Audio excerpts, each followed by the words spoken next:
국산화, 국산화, 국산화. 팬데믹이 변화시킨 전 세계적 공급망 위기로 인하여 국산화는 전 세계 모든 국가들의 추세가 되었습니다. 여기에 우리는 팬데믹 이전 국산화가 얼마나 중요한지에 대해서 일본의 수출 규제 도발을 통해 뼈저리게 느낀 바 있었죠. 그리고 지금 이 순간 대한민국 국산화의 끝이라 해도 과언이 아닐 최첨단 기술, 대한민국 영토의 한계를 뛰어넘을 그 거대한 역사적 순간이 시작되고 있습니다. 그것은 바로 우리 기술로 만든 대한민국의 우주시대를 열어줄 한국형 발사체 누리호입니다.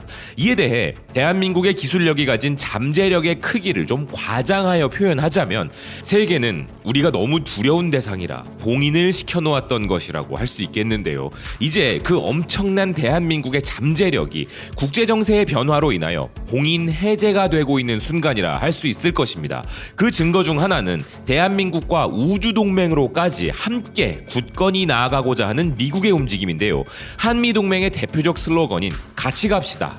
미국은 대한민국과 함께 우주로 가려는 중입니다. 우선 현재 로이터, AFP를 비롯 블룸버그와 같은 주요 외신들은 한국형 발사체 누리호의 출격에 대해 크게 주목하여 상세히 보도하고 있는데요. 기사는 군사위성에서 모바일 네트워크에 이르기까지 한국은 새로운 우주 로켓에 대한 희망을 고정시킨다 보도하면서 한국은 국내에서 생산된 최초의 우주 발사체 시험을 할 계획이며 이는 한국이 우주 프로그램을 시작하고 6G 네트워크, 첩보 위성 및 달 탐사선에서 야심찬 목표를 달성하기 위한 중요한 단계라 주목하고 있는 상황입니다.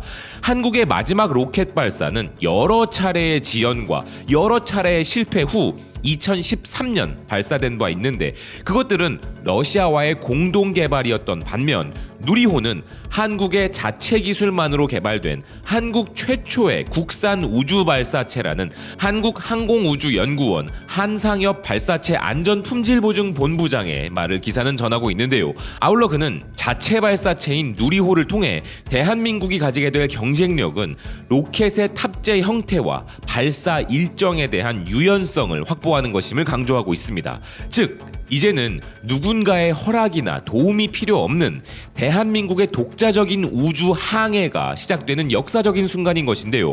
이 외에도 누리호가 다방면에서 얼마나 중요한 역할을 하는지에 대해 주목할 필요가 있습니다. 우선 군사적인 관점에서 한반도 정세에 있어 정찰 위성의 중요성이 그 무엇보다 중요한데 누리호는 이에 대한 통제력을 높일 수 있게 해주며 지금까지 미국에 전적으로 의존하던 부분을 해소할 수 있는 부분이 된 것입니다. 동맹인 미국에게 도움을 받는 것은 동맹으로서 이상할 것은 없지만 의존 관계에 있다는 것은 어떤 상황에서도 좋을 것이 없는 부분인 것이죠. 또한 민간 분야에 있어서는 한국 위성 내비게이션 시스템의 중요한 부분으로 6G 통신망을 구축하려는 한국 정부의 계획에서도 핵심으로 자리 잡을 수 있다는 것인데요. 물론 발사하는 상황에 돌발적인 기상 문제나 기술 문제 등 많은 변수가 있겠지만 이미 최악의 상황에 대한 대비까지 마친 상태이며 만약 계획한 궤도까지 도달하지 못할 경우 자폭하는 메커니즘이 탑재되었다고 합니다. 그리고 누리호가 실제 탑재체를 운반할 수 있다고 충분한 신뢰가 생기기 전까지 최소한 4번의 시험 발사가 계획되어 있는 등 신중하고 철저한 준비를 잘하고 있는 상황인데요. 또한 중요한 것은 이번 발사는 발사의 성공과 실패 여부를 떠나 역사적으로 대한민국의 우주항공 산업의 희망과 성취로 기억될 수 있다는 것입니다. 그리고 앞서 말씀드린 봉인 해제에 대해서도 기사는 주목하고 있습니다. 한반도 지역의 우주 발사체들은 군사적 목적으로 사용될 가능성에 대한 우려로 가득 차 있어 중국과 일본에 비해 한국은 로켓 연구 개발에 많은 역량을 쏟지 못했고 따라서 더 나은 프로그램을 개발하는 데 뒤처진 부분이 있었으나 정세의 변화로 인하여 미국이 동맹인 한국을 봉인 해제한 부분이 컸다는 것인데요. 그리고 이는 북한이 자체 개발한 대륙간 탄도미사일 실험으로 인해 한국의 미사일 사거리 제한 협정의 파기로 이어지는 데 도운 부분이 있다는 기사는 북한은 그들이 보유한 것보다 훨씬 기술적으로 앞선 한국의 급진하는 우주 능력을 좋게 보지는 않을 것이라는 미 해군대학원의 우주 시스템 전문가 제임스 클레이몰츠 국장의 의견을 전했습니다. 또한 그는 궁극적으로 한국이 우주로 진출하는 것은 올해 미국과 상호 간의 모든 제한을 종식하기로 합의한 후에 벌어진 일이 일이라면서 군사적 목적으로의 한국의 개발에 대한 우려의 말에 대해서도 한국은 러시아나 중국 어느 쪽에게도 위협으로 보이지 않기에 이미 고도로 군사화된 그들의 우주 프로그램에 영향을 미칠 것 같지는 않다라고 덧붙였고, 많은 우주 발사 기술은 본질적으로 군사와 민간의 이중적 활용이라면서도 누리호의 개발이 우주에서의 군비 경쟁이 아니라 한국이 미래의 위기를 피할 수 있는 더 안전하고 더 나은 정보 경쟁으로 이어지길 바란다고 자신의 의견을 언급하였습니다. 즉 민간 개발을 목적으로 하는 것이 당연하지만 필연적으로 우주 발사차라는 것 자체가 군사적 목적을 가졌는지 아닌지와 관계없이 기술적으로는 군사적일 수 있다는 점인데요. 어쨌든 미국이 한국과 군사적 동맹을 넘어선 광범위한 동맹 체제를 갖추는 데 있어 한국의 기술 발전과 우주 산업 역량 강화는 미국이 잃을 것이 전혀 없는 조건이기에 기술적 문제가 아니라면 이제 대한민국의 우주 산업에 그 어떤 제약도 없다는 것이 핵심입니다. 스페이스 뉴스는 한국과의 동맹을 상징하는 전통적 슬로건인 함께 간다는 것을 의미하는 같이 갑시다 라는 미 우주군 최고사령관 존 W. 레이먼드의 말을 전하면서 한국군과의 협력이 더 심화되기를 바라고 있다는 부분을 전했는데요. 또한 레이먼드 사령관은 대한민국 공군이 주최하는 국제항공우주 심포지엄을 기념한 행사에서 억지력의 핵심은 강력한 국제 파트너십, 상호 신뢰 및 공유 가치에서 비롯되며 한미 양국의 오랜 동맹은 강력한 동반자 관계의 좋은 예이다라는 의견을 영상 메시지를 통해 밝혔다고 합니다.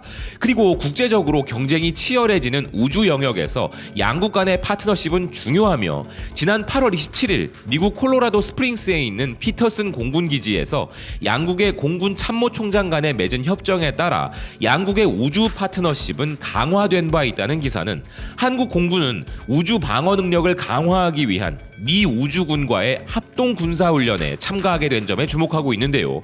아울러 미국의 싱크탱크 랜드 코퍼레이션의 선임연구원인 벤자민 램베스는 한국을 우주협력 분야에서 미국의 공식 파트너라고 불렀으며 한국은 현재 우주 궤도상의 능력을 개선하기 위해 약 140억 달러를 투자할 준비를 하고 있으며 이는 한미 양국의 긴밀한 우주 관계를 위한 견고한 기반을 제시한다 라는 의견을 밝히기도 했습니다.